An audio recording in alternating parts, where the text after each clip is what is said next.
भाई अब बिना किसी देरी के शुरू करते हैं देशों की बात करना। तो सबसे पहले हम उस देश पे चलते हैं जहाँ की बहुत हाइप है। यूएसए सुपर पावर है, बहुत तगड़ा वहाँ पे लाइफस्टाइल है, लोगों को वहाँ जाना है, वहाँ का वीजा बहुत मुश्किल से मिलता है। पर आपने कुछ अलग ही साइड एक्सप्लोर करी है, आपकी वीडियोस में भी हमने देखा है। लोग अलग ही तरह के ड्रग्स कर रहे हैं वहाँ पे। आपने बताया चोरी भी एक अमाउंट तक लीगल कर दी गई है, क्योंकि वो मैं चाहता हूँ आप खुद अपने मुंह से लोगों को बताओ कुछ फैक्ट्स। भाई यूएसए का मेरा ड्रीम था शुरू से। 2019 में मेरा वीज़ा कर दिया रिजेक्ट। मैंने कहा चलो अब नहीं करेंगे, पर मैंने 2023 में वीज़ा ले लिया बाहर से, किसी और देश से यूएस का वीज़ा ले लिया मैंने। तो भाई यूएस का मेरा ड्रीम था कि मेरे को दो जगह विजिट करनी है बस, लास वेगस और टाइम स्क्वायर। मैंने कहा ये ड्रीम डेस्टिनेशन है, हर मूवीज़ में देखी है। तो पहले तो मेरी सबसे पहली सिटी जब मैं यूएस गया मेरी वेगस थी। हवाई से सबसे पहले मैं वेगस गया, तो वेगस घूमी मैंने। फिर उसके बाद मैं अलास्का चला गया, वापस आ गया। अब मेरे को एक दोस्त मिल गया वहाँ पे जो कहता भाई मैं तेरे को असली साइड दिखाऊंगा यूएसए की क्या होती है। मैंने कहा ठीक है भाई। जब यार न्यूयॉर्क की सबवे में गए हम, तो ऐसा लोग उल्टी कर रहे हैं, वहीं पे मुँह उतरे हैं, वहीं पे होमलेस पड़ा हुआ है यार। दिल्ली मेट्रो मिलेगा ही नहीं है सब कभी। फिर उसने कहा भाई एक ऐसी सिटी लेके जाऊंगा जहाँ पे रियल लाइफ ज़ॉम्बीज़ हैं। मैंने कहा भाई ज़ॉम्बीज़, ये तो मूवी में देखा है। मैंने कहा चलो भाई आप लेके चलो मेरे को। भाई हम फिलाडेल्फिया करके एक शहर है यूएसए में, वहाँ पे मैं बस से उतरा, डाउनटाउन में उतरा मैं तो अपने बस से। सही लग रहा है यार शहर, बिल्कुल साफ सफाई है। मैंने कहा यार ये कहाँ पे है। तो फिर वो कहता अब चलते हैं हम ज़ॉम्बी के टाउन में। ठीक है, तो वहाँ से हम अंदर गए। गाड़ी चलाई होगी हमने 10-15 किलोमीटर, मेन डाउनटाउन जैसे कनॉट प्लेस से थोड़ा अंदर चले गए दिल्ली के। भाई हम रात को गए वहाँ पे। भाई वहाँ पे ना रोड के दोनों तरफ दुकानें हैं, ऊपर से जा रही है मेट्रो की लाइन। ठीक है, वो लोहे वाली मेट्रो है, दिल्ली से थोड़ी अलग है, जैसे आपने फिल्मों में देखा होगा। दोनों तरफ लोग पड़े हुए हैं जमीन पे, कोई कुछ कर रहा है कोई कुछ कर रहा है। वॉलमार्ट एक सुपर स्टोर है वहाँ पे, उसकी टोकरी लेके उसी में अपना सामान रखते हैं। चोरी करके लेके आए हुए हैं टोकरी, वो उसी में सामान रखते हैं और वही उनका घर है। टेंट लगा रखे हैं लोगों ने। फिर हमने गाड़ी जब घुमाई, पुलिस वाले वहीं पे हैं भाई। अच्छा। सब लोग ड्रग कर रहे हैं। ड्रग के बारे में बात करते हैं, वो एक ऐसी ड्रग है भाई, उसका नाम है ट्रैंक। ट्रैंक अगर आपने ले ली ना तो आपको 5-6 दिन तक तो होश ही नहीं रहेगा और आप ज़ॉम्बीज़ जैसी हरकतें करोगे। तो ये ड्रग है ऐसे कैसा? रहेंगे लोग, ऐसे रहेंगे, उनको होश नहीं होगा। आप कुछ भी बोलोगे उनको होश नहीं होता। तो ये कैसे मतलब नीडल से लेते नीडल हैं टाइप? और इतनी सस्ती है भाई। हमने पूछा एक बंदे से कि कितने की ड्रग आती है, कहता $3 में 3 डोज आती है। अब $3 अमेरिका वालों के लिए क्या है यार, 250 रुपये तो इंडिया में भी कुछ नहीं है। इतने में तो एक दारू की बोतल नहीं आती इंडिया में, तो मस्त नशा कर रहे हैं वो लोग। तो भाई वहाँ पे हम गए, इतनी तो गंदगी, सब लोग ड्रग लेके पड़े हुए हैं और उनको होश नहीं है। वो मतलब ज़ॉम्बी की तरह एक्ट कर रहे हैं। पूरा हाथ, मतलब मैंने एक बंदे का देखा, पूरा हाथ में 100 से 200 नीडल के मार्क्स हैं। तो हमने एक बंदे को कहा कि भाई तू हमको इंटरव्यू दे, $5 ले ले हमसे, हमको इंटरव्यू दे दे। $5 लिए उसने, उसकी बंदी भी नशेड़ी, उसका वो भी नशेड़ी। जैसे ही $5 लिए पहुंच गए ड्रग्स लेने। अच्छा। वहाँ पे एक तो ये सिटी थी भाई, वहाँ पे फिलाडेल्फिया। और थोड़ा बता सकते हो क्या क्या हरकत कर रहे थे वो? भाई रोड पे चल रहे हैं, उनको नहीं पता। पुलिस वाले, मैं तो ये देख के हैरान हूँ यार, यूएस इतना फेमस है, पुलिस वाले वहीं पे खड़े हैं, वहीं पे ड्रग की डीलिंग हो रही है। ड्रग डीलर भी वहीं पे, ड्रग लगाने वाले भी वहीं पे हैं। सड़क पे आप चलोगे ना, जैसे सिरिंज का होता है वहाँ पे, ऑरेंज कलर की कैप होती है सिरिंज की। इतनी सिरिंज की कैप पड़ी है वहाँ पे, आप नीचे देखोगे सिरिंज ही सिरिंज, सिरिंज ही सिरिंज। मतलब ये वाला ड्रग वहाँ पे लीगल नहीं है? लीगल नहीं है। पुलिस वाले वहीं खड़े हैं पर कुछ नहीं कर रहे, वो उनको भगा भी नहीं रहे वो। पुलिस वालों को भी पता। पुलिस ऐसा नहीं है कि पुलिस वाले रिश्वत खा रहे हैं, इंडिया की तरह नहीं है कि रिश्वत खा रहे हो, रिश्वत भी नहीं खा रहे, बस वो खड़े हैं। वो बस खड़े हैं कि कोई बंदा मरने की हालत में होगा ना, 911 पे कॉल करेंगे तो पुलिस वाला बस एज ए फर्स्ट रिस्पॉन्डर पहुंचेगा वहाँ पे। अच्छा। तो ये चल रहा है वहाँ पे। अरे भाई ये तो गलती सी। और वो कौन सी स्टेट है भाई जहाँ पे एक अमाउंट तक की चोरी लीगल कर दी है? कि भाई वैसे तो मैं सही बताऊं, इस ज़ॉम्बी वाले टाउन में गए थे ना, ये तो है फिलाडेल्फिया पेंसिल्वेनिया स्टेट में। तो यहाँ पे हम जैसे ही एक ड्रग स्टोर में, हमने अपनी गाड़ी भी ना उस स्ट्रीट से 1 किलोमीटर दूर पार्क करी थी, क्योंकि हमारी वैन थी। तो वैन अलग से दिखती है, ट्रैवलर्स की वैन है, शीशा तोड़ के ले जाएंगे कुछ भी। वहाँ पे इंडिया में इतना वो नहीं है।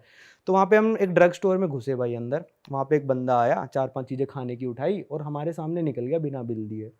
वहाँ पे गार्ड खड़ा था, गार्ड उसकी फोटो खींच रहा है। हमने उस गार्ड से ऐसे पूछा, यूएसए में क्या है ना, एक बंदा मतलब जैसे ये है, रोड पे चल रहे हो आप, ऐसी बात करने लग जाओगे आप मेरे से। ऐसा नहीं है कि हाय हेलो करने, हाय हाउ आर यू, आपका फ़ोन कौन सा है, कुछ भी बात करने। तो हमने उस गार्ड से बात करी।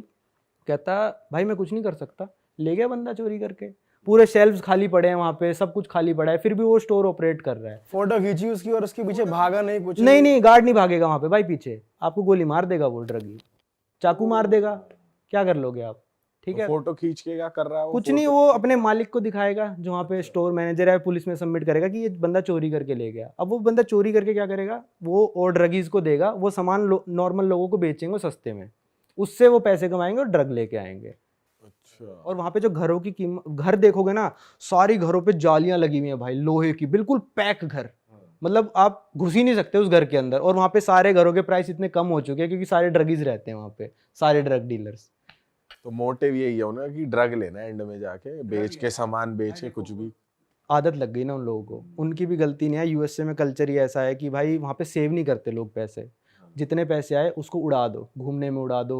वो सोचेगा थोड़ा पैसे है, एक बार ट्राई तो करके देखते हैं, बस चलो ये try तो से। अच्छी बात है, लोग अपनी लाइफस्टाइल को उड़ा रहे हैं, लेकिन ये ड्रग से एडिक्ट हो जाना, ये चीज है थोड़ा। हाँ, तो उसका तो अब कुछ भी नहीं कर सकते। और जो भाई कह रहा है जो लीगल कर दी थी चोरी, वो थी कैलिफोर्निया में। तो यूएस ने, कैलिफोर्निया में क्या हुआ, जेल फुल होने लग गई।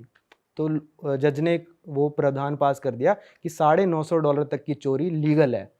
मतलब ऐसा नहीं है कि आप लीगल चोरी कर रहे हो, ऐसा है मान लो कि आपने चोरी कर ली, एक स्टोर में गए, वॉलमार्ट में, आपने $200 की चीजें चोरी करके भागे, गार्ड वार्ड आपको वहाँ नहीं रोकते भाई, गार्डों का बस काम है खड़े होना, वो आपको नहीं रोकते, आप चले गए, आपके ऊपर पुलिस कोई इन्वेस्टिगेशन नहीं करेगी, पहली बात तो, ठीक है। अगर मान लो पुलिस ने इन्वेस्टिगेशन कर भी दी तो जज आपको ऐसे ही छोड़ देगा। तो इस स्टोर में या पिक पॉकेट भी है कि भाई किसी को चोरी भी कर सकते हो, बटवा वटवा चुरा सकते हो? हाँ, तो ऐसा होता है यूएसए में कि भाई आपकी गाड़ी ना, ऐसे भी किस्से आए हैं, मैंने खुद देखा अपने सामने कि गाड़ी खड़ी है पेट्रोल पंप पे, हम पीछे पेट्रोल डलवा रहे थे, एक बंदा आया, गाड़ी साइड में लगाई, अच्छा खासा गाड़ी में आया, उसकी भी $15-20 की गाड़ी होगी, साथ वाली गाड़ी का शीशा तोड़ा, चीजें निकाली, चला गया। सामने सामने वो बंदा भी वहीं खड़ा है, चिल्ला रहा है, उस पर क्या कर लेगा भाई, वो कुछ नहीं होता। तो यूएस के हर राज्य में ये है।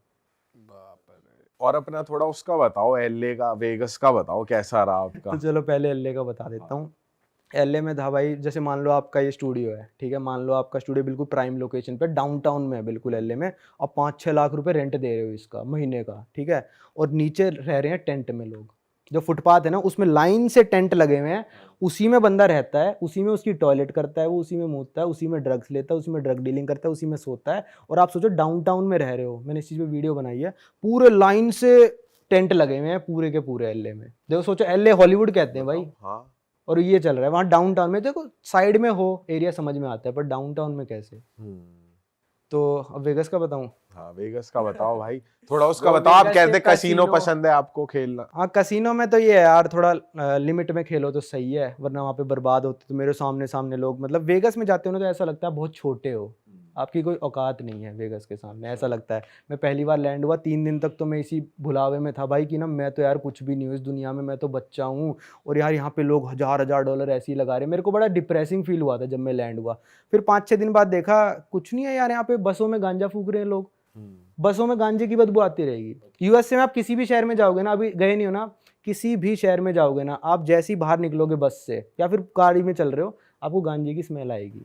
वैसे गांजा लीगल है पीना, लेकिन घरों में, हाँ, घरों के अंदर आप पी सकते हो भाई, पब्लिकली आप दारू भी नहीं पी सकते अमेरिका में। यूरोप में कहते हैं कि आप बियर वियर पीते हुए चल सकते हो, यूएस में इलीगल है वो, गाड़ी में भी नहीं पी सकते आप।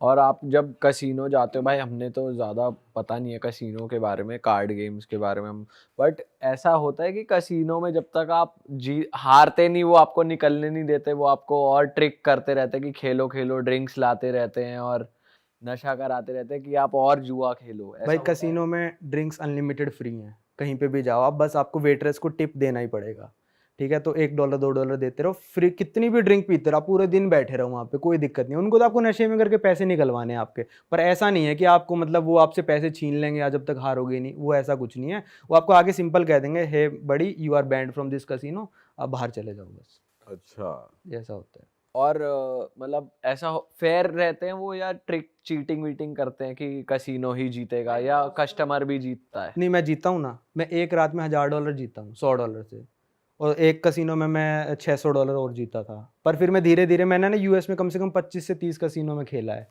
तो फिर धीरे धीरे इक्वल हो गया वो। No profit no loss. यही सुना है मैंने हर इंडियन के मुंह से, यार मैं इक्वल करके तो निकल जाता हूँ और थोड़ा नीचे होगा तब तक बैठे रहते। तब तक बैठ रहता हूँ। और वहाँ की पार्टी का बताओ यार, काफी सुना है कि एलए की पार्टी बहुत बढ़िया होती है, अगर आपने कोई अटेंड करी है तो। एलए की पार्टी मैंने अटेंड नहीं करी, मैंने हेलोवीन में पार्टी करी थी वहाँ पे यूएस में। तो हेलोवीन एक त्योहार है, मतलब जिसमें लोग भूत भूत बन के घूमते हैं, मतलब अलग अलग कोई भी कॉस्ट्यूम। तो 31 अक्टूबर को होता है हर साल, वो फिक्स है उसकी डेट। तो लोग घर के बाहर डेकोरेशन वगैरह करते हैं, पंपकिन वगैरह लगाते हैं। तो मैं उस दिन वो बन के गया था जैक स्पैरो, वो जो पायरेट्स ऑफ द कैरिबियन का है। तो उस दिन भाई बढ़िया पार्टी थी, सब लोग अपने मतलब ना सब अपनी कॉस्ट्यूम पहन के आ रहे हैं, जो लड़कियां आ रही है वो कोई पुलिस ऑफिसर बन के आ रही है, कोई नर्स बन के आ रही है, मतलब ऐसे छोटे छोटे कपड़ों में आ रही है। तो उस दिन मैंने करी थी ऑस्टिन में, टेक्सास में पार्टी, जिसको कहते हैं best Halloween party in US, Austin Texas में। तो वहाँ पे पार्टी बड़ी गजब थी और सब लोग बहुत ही फ्रेंडली हैं भाई। जैसे इंडिया में ना यार जो अनजान है उससे आप इतनी लंबी बात नहीं करोगे, वहाँ पे यूएस में एक दिन मेरे साथ एक बंदा बैठा था बस में, वो मेरे से कहता ये कौन सा फ़ोन है, मैंने कहा आईफोन 12 है। कहता यार मेरे पास आईफोन 11 है, मैं सोच रहा हूँ नया ले लूँ, कितने का लिया तूने, क्या ईएमआई मिल जाएगी। अनजान बंदा बात कर रहा है, यूएस में चलते चलते आपसे बात करने लग जाएंगे। तो ये बात बहुत अच्छी है। तो पार्टीज में इस चीज़ का बेनिफिट मिलता है कि आप किसी से भी जाके बात करोगे ना और वहाँ पे लड़की को आप कॉम्प्लीमेंट दोगे, hey you are looking so beautiful, you are looking so sexy, ऐसे बोलोगे, वो उसको कॉम्प्लीमेंट ही लेगी, ऐसा नहीं लेगी कि मेरे को छेड़ रहा है या क्या कर रहा है, वो कहेगी थैंक यू सो मच। तो स्ट्रेट अप आप ये बोल सकते हो, वो माइंड नहीं करेगी कि आपने सीधा ही जाके बोला, और फ्रेंडली होती हैं वो। हाँ फ्रेंडली भी होती हैं बिल्कुल। मतलब यूएस का कल्चर मेरे को काफ़ी सही लगा, यूरोप से बेटर लगा मेरे को यूएस का कल्चर, पार्टी वगैरह के मामले में थोड़े ज़्यादा ओपन माइंडेड लोग हैं यूएस में। भाई आप एक ऐसे देश भी गए हो जहाँ पर 6 महीने, मतलब नॉर्वे के एक ऐसी सिटी में जहाँ 6 महीने दिन और 6 महीने रात रहती है। तो हाँ। उस एक्सपीरियंस के बारे में जरा बताओ, जब आप वहाँ गए तो क्या था, दिन था या रात थी, और आपकी बॉडी कैसे रिस्पॉन्ड कर रही थी उसको? भाई मैं देखने गया था नॉर्दर्न लाइट्स, वो जो ग्रीन कलर की लाइट्स होती हैं, भाई कैसा रहा वो एक्सपीरियंस? वो बताता हूँ आपको भी। तो नॉर्दर्न लाइट देखने गया, मैं गया, वो दिखती है नॉर्थ में, सबसे जितना ज़्यादा नॉर्थ जाते जाओगे उतनी ज़्यादा प्रोबेबिलिटी आपकी दिखने की। तो मैं चला गया सबसे northern most settlement in the world. जैसे अपना जो दिल्ली होगा 13 डिग्री नॉर्थ या 20 डिग्री नॉर्थ पे कुछ ऐसा है, मतलब जो इक्वेटर से, तो वो था 78 डिग्रीज नॉर्थ, मतलब बिल्कुल पोल पे पहुंच गया था मैं।